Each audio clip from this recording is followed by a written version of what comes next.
Bonsoir tout le monde.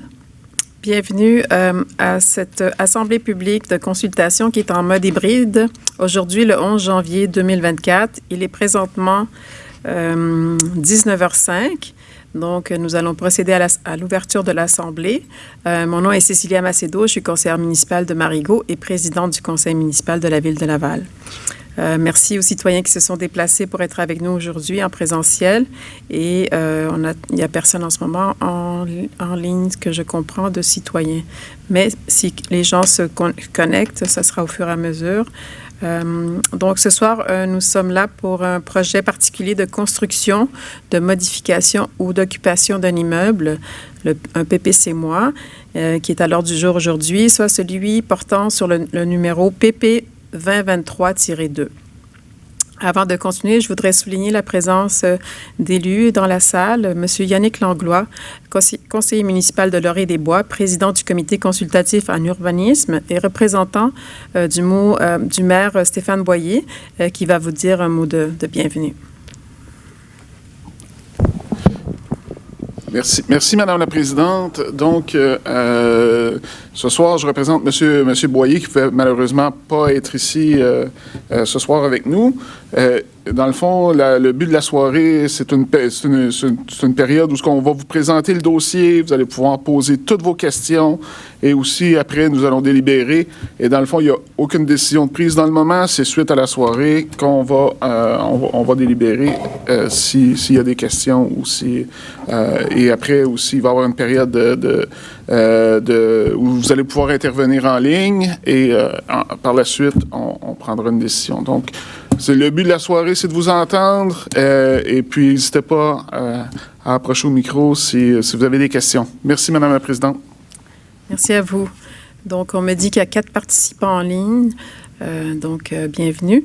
Maintenant, je vais vous présenter le déroulement de la rencontre. Dans un premier lieu, on va vous présenter le projet. On va vous informer des étapes à venir et répondre à vos questions, comme disait M. Langlois.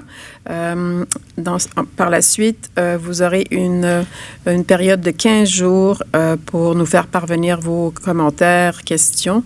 L'adresse courriel à laquelle vous devrez faire parvenir ces questions sera sur le site web de la Ville à sous-assemblée publique de consultation. Donc, les personnes qui vont nous présenter ce soir la présentation, qui sont présentes aujourd'hui, c'est M. Bruno Racine, conseiller professionnel réglementation urbanisme, et M. Jean Chartier, chef de division règlement urbanisme, service de l'urbanisme. Donc, on va réserver les questions pour la fin. Je vais les prendre en alternance, une ici, en présentiel et en ligne, si question il y a. Donc, sans plus tarder, je vais passer la parole à monsieur Racine pour débuter la présentation. C'est bon, merci beaucoup. Il faudrait ouvrir votre micro, s'il vous plaît. Merci beaucoup. Alors, ce soir, c'est moi qui vais vous présenter le dossier PP 2023-2. Alors, pour se localiser, tout d'abord, c'est une demande qui se trouve sur tout juste à l'est de l'autoroute, à l'ouest, pardonnez-moi, de l'autoroute 19, le long de la rivière et des Prairies. Et pour être plus précis, donc, on se trouve sur le boulevard Lévesque-Est, à l'angle avec le boulevard Cartier. Et le projet de la requérante, en fait, ça constitue, c'est une demande pour aménager un salon de toilettage canin dans le sous-sol de l'habitation. Donc, à ce que la requérante nous dit, un client à la fois.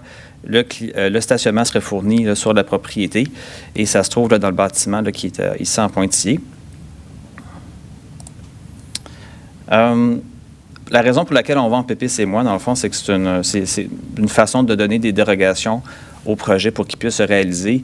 Et ce que vous voyez à l'écran, c'est les deux dispositions au règlement d'urbanisme qui ne fonctionnent pas. Donc, la première, c'est l'usage, parce que l'usage de salon de toilettage pour animaux, c'est autorisé dans une habitation unifamiliale isolée, mais ce ne l'est pas pour une habitation unifamiliale qui est jumelée. Donc, ça, c'est une première chose. Puis, la deuxième chose, c'est que cet usage-là, lorsqu'il est autorisé comme ça, par usage additionnel dans une propriété, ne peut faire qu'un maximum de 30 mètres carrés, alors qu'ici, l'usage occuperait une surface de 37 mètres carrés dans le sous-sol. Donc, c'est les deux aspects ce soir qui fait que la requérante devait déposer une demande de PPCMOI pour pouvoir exercer cet usage-là. Alors là, bien évidemment, donc vous comprendrez que c'est un projet qui est relativement mineur, comparatif. Ce n'est pas un nouveau projet de construction, par exemple. C'est l'aménagement d'un sous-sol. Donc, au niveau de la planification du territoire, bien évidemment, ça respecte l'affectation urbaine au schéma d'aménagement.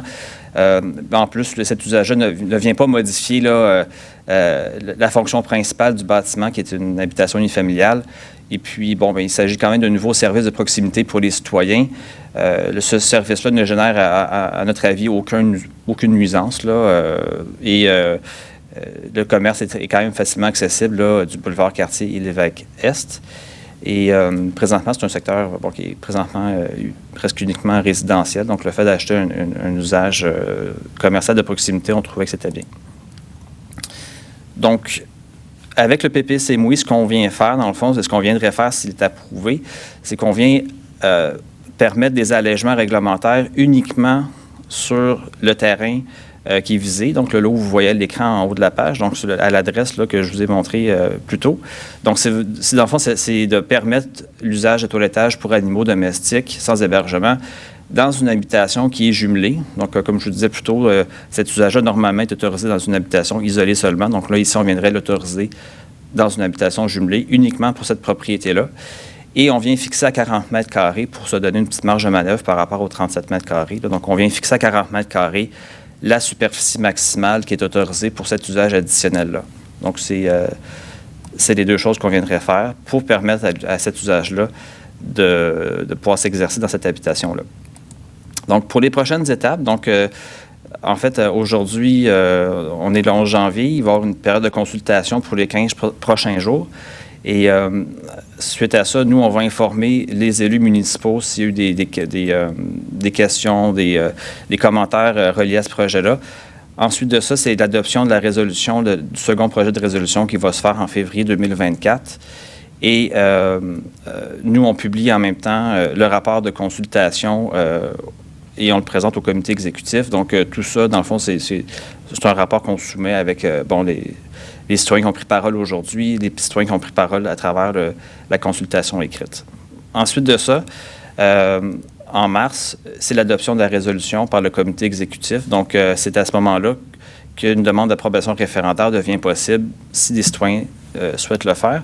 Puis, je vais vous présenter rapidement ça dans les prochaines diapositives. Donc, ici, sur cette diapositive, vous voyez, dans le fond, ce qui est fait pour les 15 prochains jours. Donc, l'enregistrement va être disponible sur le site web, le projet de résolution. Donc, ça, le projet de résolution, c'est ce qui contient, dans le fond, là, les allègements réglementaires que je vous ai parlé récemment. Puis, donc, si vous avez des questions, des commentaires à faire, vous pouvez le faire à travers l'adresse courriel qui est indiquée à l'écran. Et vous allez pouvoir, vous aurez 15 jours pour le faire.